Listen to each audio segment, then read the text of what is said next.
오늘은 집주인이 허위의 실거주를 이유로 갱신 거절을 해서 세입자가 손해배상 청구를 해서 승소한 사례를 하나 소개해볼까 합니다. 세입자, 즉 원고 측 전부 승소의 건인데요. 갱신 요구건에 대해서는 많이들 들어보셨을 거예요. 원칙적으로 주택 임대인은 임차인이 계약 갱신을 요구할 경우 정당한 사유가 없이는 거절하지 못합니다. 즉 임차인은 2년의 거주를 더 보장받을 수 있죠. 하지만 임대인이 이를 합법적으로 거절할 수 있는 몇 가지 사유가 있는데 그중 하나가 바로 예외적으로 임대인이나 임대인의 직계 존비속이 실거주하는 경우예요. 그리고 위 법조문 때문에 일어나는 정말 흔한 일이 임대인이 자신이나 자신의 어머니, 자식이 실거주할 것처럼 해서 임차인을 쫓아낸 다음에 제3자에게 전세금을 확 올려서 임대를 줘버리는 케이스입니다. 낮은 전세금으로 2년을 손해보기 싫다는 거죠. 이럴 때 법은 실거주를 이유로 갱신을 거절해놓고 집주인이 거주하지 않고 정당한 사유 없이 제3자에게 임대를 한 경우엔 집주인은 갱신 거절로 인해서 세입자가 입은 손해를 배상해야 한다고 되어 있습니다. 이 사건의 경우 피고, 즉 집주인이죠. 집주인 본인이 직접 살 거라면서 세입자의 갱신 요구를 거절했어요. 그래서 세입자는 어쩔 수 없이 이사를 나왔는데 뭔가 이상했단 말이에요. 그래서 주민센터에 가서 확정일자 부여 현황을 발급받아 봤더니 아니나 다를까 제3자가 임대해서 살고 있었던 것입니다. 그리고 더 확인을 해보니 제3자에게 임대한 전세금은 기존의 전세금보다 몇 억이나 올려받았던 거죠. 그래서 소송을 들어가게 됐는데 여기서 다시 법조문을 한번 살펴보면 실거주를 이유로 갱신을 거절해놓고 집주인이 거주하지 않고 정당한 사유 없이 제3자에게 임대를 한 경우에 집주인은 갱신 거절로 인해서 세입자가 입은 손해를 배상해야 한다고 되어 있잖아요. 그럼 정당한 사유만 있으면 괜찮은 거네?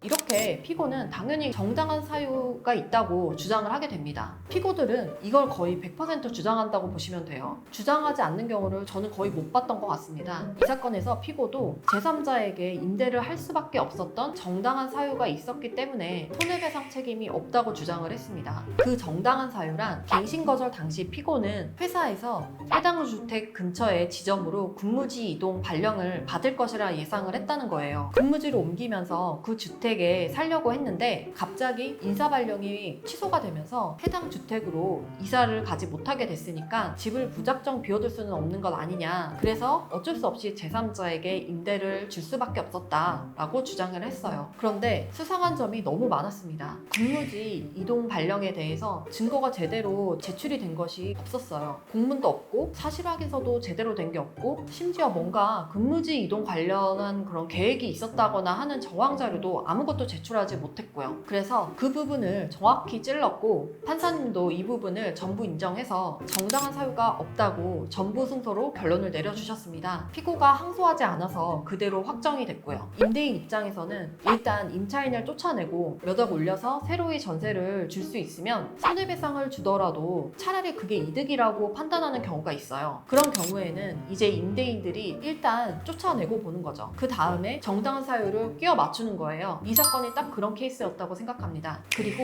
이런 케이스에서는 정당한 사유의 다툼이 핵심입니다. 이 정당한 사유는요, 갱신 거절 당시 사회 통념상 객관적으로 예측 불가능한 불가피한 사유라고 볼 수 있을 만한 것이어야 하고 또 이를 충분히 입증할 만한 증거가 있어야 합니다. 이 점을 잘 기억하시고 정당한 사유에 대한 상대방의 주장을 깨지 못하면 억울하게 쫓겨나시고서도 배상받지 못할 수 있으니 꼭 전문가의 충분한 검토를 받아보시고 소송을 진행하시기를 바랍니다.